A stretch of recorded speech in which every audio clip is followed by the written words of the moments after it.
For owners of intellectual property rights, a question which I'm often asked is, what is the impact upon EU-wide unitary intellectual property rights such as EU trademarks and community designs of a no-deal Brexit?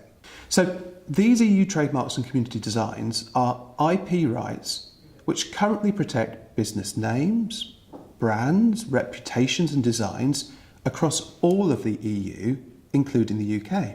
And whilst there are very similar rights which apply to the UK on a standalone basis, some businesses have relied upon these EU rights without any standalone protection in the UK.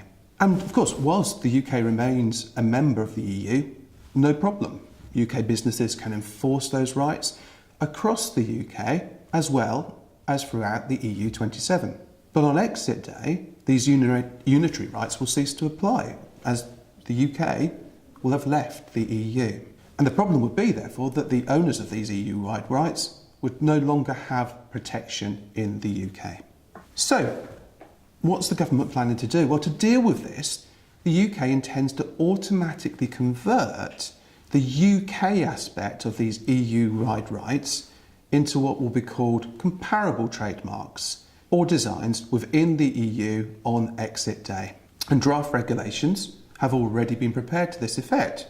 However, they've yet to be approved, but they are there in readiness for a no-deal exit and or may apply if we do have a withdrawal agreement.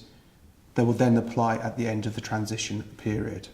And like some of my colleagues, I therefore have some good news, because providing those relevant regulations are approved by Parliament, the effect of a no-deal Brexit on these intellectual property rights is quite limited, and the potential problem created on exit day will be solved.